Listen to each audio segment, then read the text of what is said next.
Hello students, welcome to your YouTube channel Mentor Shefali. Let's start with new video of VB.NET. This is the subject of BCA 6th semester of Punjab University. जैसे कि आप लोगों के final exam start होने वाले हैं और syllabus भी जो है आपका ऑलमोस्ट कंप्लीट हो चुका है। अब आप लोगों का रिवीजन टाइम जो है स्टार्ट हो चुका है। इस वीडियो में मैं आपको पंजाब यूनिवर्सिटी के फाइनल एग्जाम में BCA 6 सेमेस्टर के VB.NET में जो इम्पोर्टेंट क्वेश्चंस हैं, एक्सपेक्टेड क्वेश्चंस के एग्जाम में आ सकते हैं, उसके बारे में जो मैं बताने लगी हूँ। मेरे अकॉर्डिंग आप लोगों को 99% क्वेश्चंस जो है एग्जाम में ये मिल जाएंगे। Let's start with part 2। Part 2 के अंदर हम लोग रिमेनिंग क्वेश्चंस पढ़ेंगे जो कि हमने पार्ट 1 में पढ़े थे। उसके बाद पार्ट 2 के जो क्वेश्चंस हैं हम लोग देखने लगे हैं। तो पहला क्वेश्चन पार्ट 2 के अंदर या क्वेश्चन नंबर 10 कह सकते हो आप, पार्ट 2 में आता है, explain the advantages of .NET framework along with its architecture in detail and what is the relevance of common language runtime। तो सबसे पहले हम लोग एडवांटेजेस देखते हैं। तो पहला एडवांटेज है हमारा multiple platform design. This is the main advantage of .NET frame programming. It allows you to write the code that runs on numerous platform and this code is an open source one and so it continues to become even more sophisticated due to numerous improvements. This is the first advantage of .NET framework. Second is our Visual Studio tool. Visual Studio tool is one of the best instrument available on the .NET platform. It represents an IDE and this makes the entire development, testing and deployment process much easier for the developer. तो ये हमारा second advantage हुआ। Third one is automated code checking. To avoid the errors, .NET platform provides the function of automatic monitoring and checking. This is the third one. And the fourth one is being flexible and easy to maintain. .NET frame can boast of numerous powerful development tools that make all process run faster and is easy to maintain and debug. तो ये इसलिए हमारा flexible है। Sophisticated user interface control. Microsoft provides a .NET frame that goes together with an advanced built-in UI. This is the main objective of UI control is it enhances the application quality. And the next one is supportive community. .NET has great army of fans and proponents among the developer. This framework is popular among companies of all levels and budgets. Being an open source tool, it continues to attract new user. इसका open source होने का ज्यादा main reason है कि इसको लोग ज्यादा पसंद करते हैं और साथ में easy to understand और easy to use भी है। तो ये कुछ थे हम लोगों के एडवांटेजेस किसके, .NET फ्रेम के। तो सेकंड क्वेश्चन जो था इसका आर्किटेक्चर वाला वो ये लिखा हुआ है, what is the architecture of .NET framework. इसको समझने के लिए मैंने आपके सामने ये डायग्राम भी बनाया है आर्किटेक्चर का। सो .NET आर्किटेक्चर जो है it's a set of software component design to support the development of desktop और mobile applications, web applications develop करने के काम आएगा। And it has own library that user can use when they create the program. और इसमें जो है हम common language runtime that is a CLR is use कर रहे हैं for the execution of the engine that runs the application that handles the running application.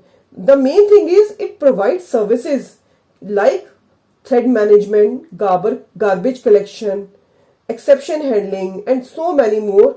ये हम लोगों को फैसिलिटीज जो है प्रोवाइड कर रही है और आप इसके डायग्राम से भी इसको बड़े इजीली समझ पा रहे हो, जो कि मैंने आपको बताया एग्जैक्ट डायग्राम भी आप देखो वैसे ही हम लोग उसको यूज कर रहे हैं। और .NET का जो फ्रेमवर्क है हम अपना VB.NET में भी C# में, J# में और सो मैनी लैंग्वेजेस हमारे पास है, वहां पर जो है हम इसको यूज कर रहे हैं। So this is the architecture of .NET framework. अगर हम नेक्स्ट क्वेश्चन की तरफ आते हैं तो बहुत इजी क्वेश्चन है, explain the syntax and flow diagram of while end loop. अब लूप्स क्या करते हैं, अगर हमें कोई भी काम कॉन्टिन्यूशन में कराना है, रेपिटेशन में कराना है, उस केस के लिए हम जो है लूप यूज करते हैं। तो हमारे फोर लूप भी होता है, वाइल, डू वाइल, बहुत सारे लूप्स हैं, लेकिन यहाँ पे जो हम बात करने लगे हैं वो बात करने लगे हैं वाइल एंड लूप की। While end loop is use to execute the block of code in a program जब तक कंडीशन ट्रू रहेगी, as long as the condition is true.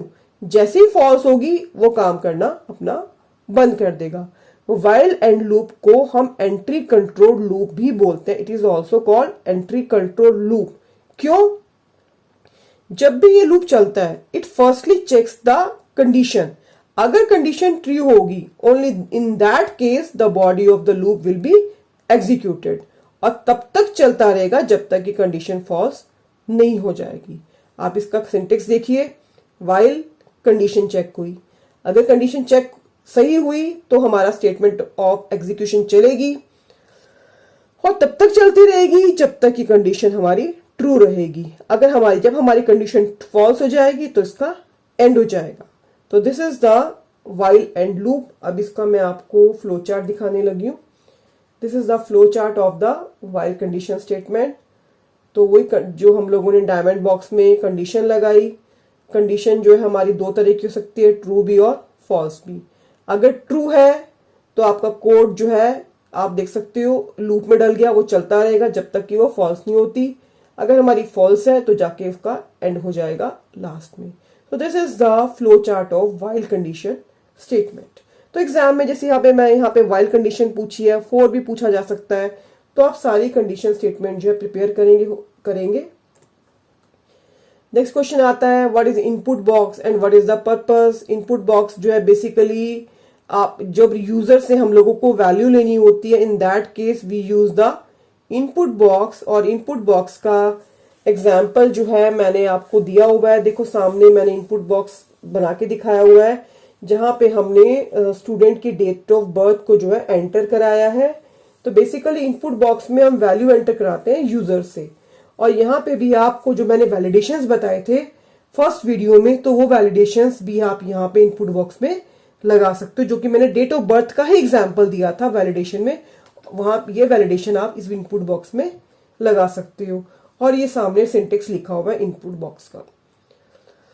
तो इस तरह से आपसे इनपुट बॉक्स के अलावा किसी भी कंट्रोल के बारे में पूछा जा सकता है।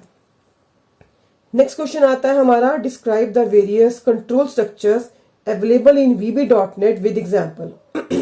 VB.NET के डिफरेंट कंट्रोल स्टेटमेंट्स के बारे में यहाँ पूछा हुआ है। सो कंट्रोल स्टेटमेंट्स होती क्या है? Control statements are the statements that control the execution of the program on the basis of specified condition. It is useful for determining whether a condition is true or not. If the condition is true, a single block of statement is executed. यहाँ पे एक बारी में सिर्फ block ही चलेगा, उसके बाद वो नहीं चलेगा, क्योंकि ये हमारी स्टेटमेंट्स है, ये हमारी लूप्स नहीं है। तो स्टेटमेंट, कंट्रोल स्टेटमेंट हमने 4 पार्ट्स में डिवाइड किया है, 4 पार्ट्स में। If then else, if then else if, and the last one is select case statement. तो वन बाय वन जो है हम इनको डिस्कस करते हैं। तो सबसे पहले बैक स्लाइड पे जाना है हम लोगों को, ये आ गई हमारी if then statement. If then statement is a control statement that defines one or more condition. If the particular condition is satisfied, it executes a single piece of information or statement. आप इसका syntax देख सकते हो, if condition then statement executed and if. इसका else part नहीं है। इस case में जब कंडीशन ट्रू होगी तभी चलेगा, else पार्ट है ही नहीं तो रन होएगी ही नहीं। else पार्ट के लिए हमने नेक्स्ट कंडीशन यूज करी if then else स्टेटमेंट। इसमें क्या हुआ, अगर इफ में हमारी कंडीशन ट्रू हो जाती है तो वो चल जाएगा, अगर वो फॉल्स हुई तो उसका एल्स पार्ट जो है चल जाएगा। तो आप इसका सिंटेक्स देखिए, इफ बुलियन एक्सप्रेशन लगाया, अगर हमारी कंडीशन ट्रू हुई this part will be executed, else part हमारा ऑप्शनल है, else part will be execute only when the condition is false. और उसके बाद इफ ब्लॉक का हमने एंड किया end if statements, end if keyword से, राइट। नेक्स्ट आता है हमारा if then else if statement. It provides a choice to execute only one condition और statement from multiple statement. If वाले में सिंगल स्टेटमेंट थी, सेकंड हमने किया इफ एल्स जिसमें हम लोगों की दो कंडीशन हो गई। इफ एल्स के अंदर हम लोगों को मल्टीपल कंडीशंस को रन करने की ऑप्शन मिल गई। मल्टीपल कंडीशन में से कोई भी एक रन हो जाएगी। आप इसका सिंटेक्स देखिए, इफ कंडीशन लगाई, अगर यहां सेटिस्फाई नहीं होती वो एल्स इफ में चेक करेगा, एल्स इफ में चेक सेकंड वाली नहीं चलती, थर्ड एल्स इफ में चेक करेगा, थर्ड नहीं लगती फोर्थ में लगा लो एल्स इफ। आप मल्टीपल एल्स इफ जो है लगा सकते हो। उसके बाद लास्ट में हम लोग एंड किससे करेंगे, एल्स का, कि अगर कोई भी एल्स इफ नहीं चलती, कोई भी इफ नहीं चलती, तो हमारा एल्स पार्ट जो है चलेगा बाय डिफॉल्ट। पर ये थोड़ा प्रोग्राम को कॉम्प्लेक्स बना देती है एल्स इफ स्टेटमेंट। तो इसके लिए नेक्स्ट हम लोगों ने यूज करी select case statement. Select case statement के अंदर हमारे पास मल्टीपल केसेस जो है लगे हैं। जो भी केस वैल्यू से मैच हो जाएगा वो वाला केस जो है हम लोगों का रन हो जाएगा। आप इसका सिंटेक्स भी देख सकते हो। सिलेक्ट केस लगाया, उसके बाद केस वैल्यू 1 में हम लोगों ने स्टेटमेंट एग्जीक्यूट करने के लिए लिखी, केस वैल्यू 2 में दूसरी लिखी। अगर कोई भी नहीं चलता तो बाय डिफॉल्ट हम लोगों ने केस लगाया एल्स केस। तो यहाँ पे जो है हमारा लास्ट में ये केस चलना ही चलना है। अगर हमारा ऊपर कोई भी सेटिस्फेक्शन नहीं होती तो इसका सिलेक्ट केस का एंड हमने किससे किया, एंड सिलेक्ट से किया।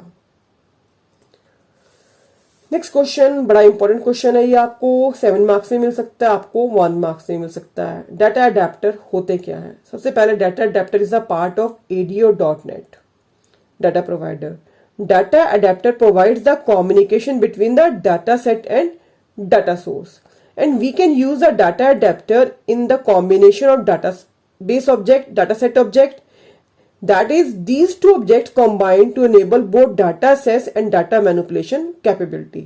और डाटा अडेप्टर में हम किस किस तरह के ऑपरेशन परफॉर्म कर सकते हैं, सिलेक्ट, इंसर्ट, अपडेट, डिलीट, जो भी हमारे SQL के अंदर हम यूज करते हैं ऑपरेशन, वो हम जो है यहाँ पर यूज कर सकते हैं। And the data adapter uses the select statement to fill the data set and use the other SQL commands insert, update, delete to transmit and the changes back to the database, जैसे कि मैंने यहाँ पे बताया हुआ है।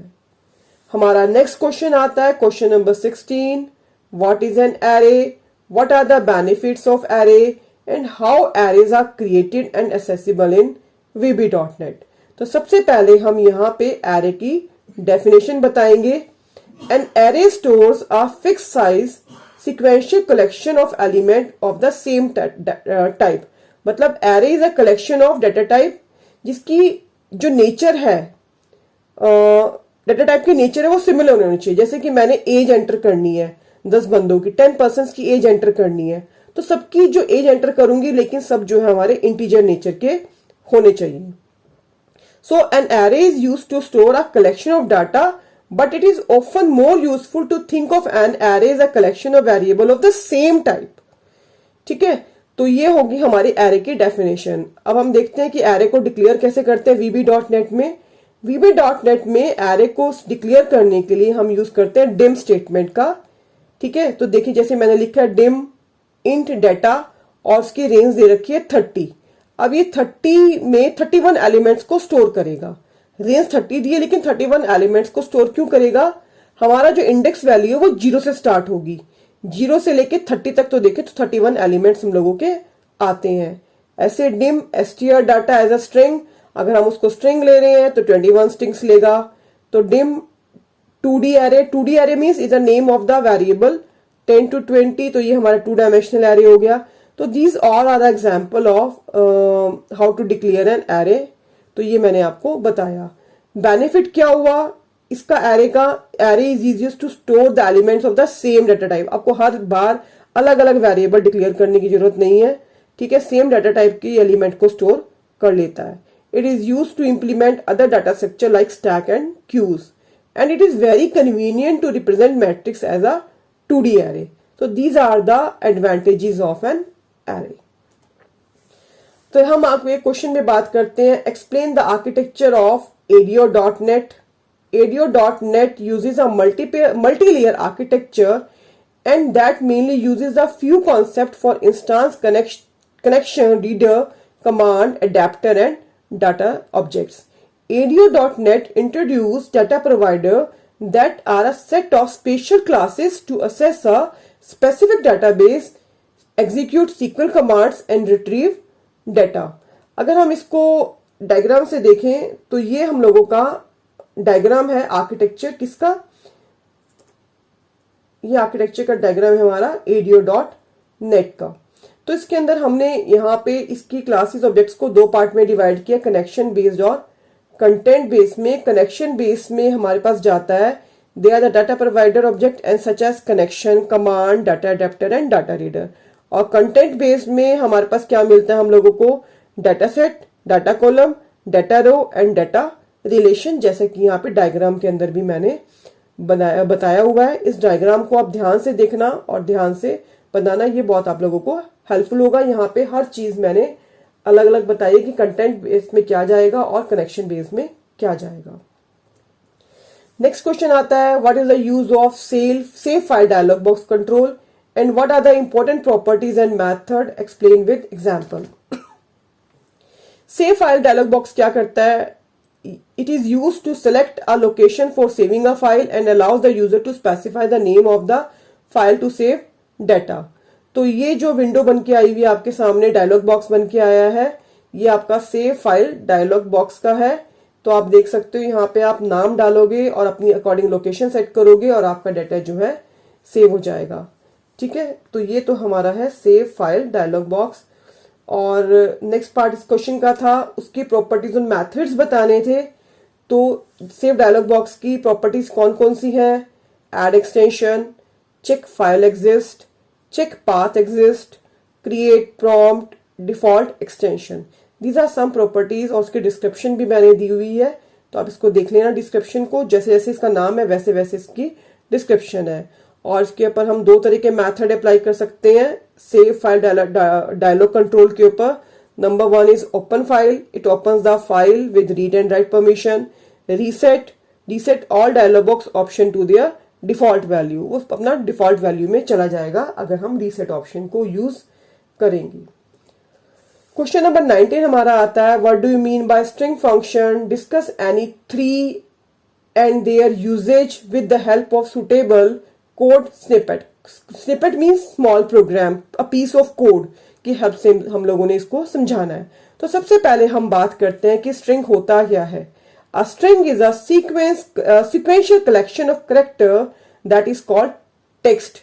The string keyword is used to create a string variable that stores the text value, and the name of the string class is a system.string that contains the various function of the string. और string को declare करने के लिए हम use करेंगे dim का। Dim is a keyword, it is to be used by declaring any variable. str, it is the name of the variable that will hold the string value, and string, it is the keyword that is used to state the value that str will hold should be string. So this is the definition, these are the syntax to be declared in string in VB.NET। और उससे पहले हम लोगों ने string की definition भी आपको बताई है। अब हम इसका एग्जाम्पल देखते हैं। तो ये एग्जाम्पल आप देख सकते हो, ये जो एग्जाम्पल मैंने बताया है इसके अंदर हम लोग जो है लेंथ कैलकुलेट करेंगे अपने स्ट्रिंग की।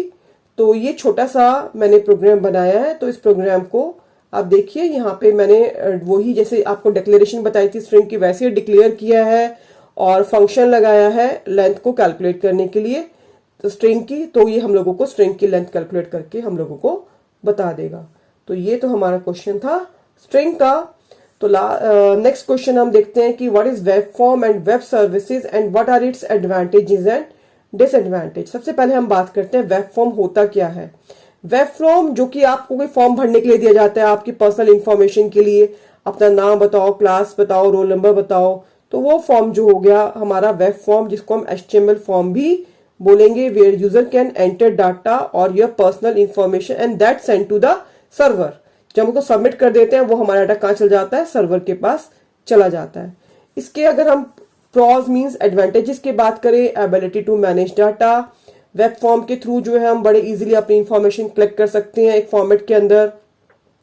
सेकेंडली हम बात करें एडवांटेज की, तो कन्वीनियंस एंड एफिशिएंट वे है हमारा डाटा को कलेक्ट करने के लिए। वेब फॉर्म हम ह्यूज अमाउंट ऑफ इंफॉर्मेशन जो है बड़े कन्वीनियंट वे में कलेक्ट कर सकते हैं। अगर हम इसके कॉन्स की बात करें, कॉन्स मीन्स डिसएडवांटेज की बात करें, dependency on scripting language, this is the big problem.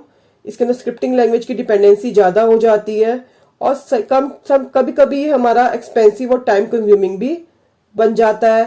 Second हमारा आता है difficulty initialising form data, this is another disadvantage of web form.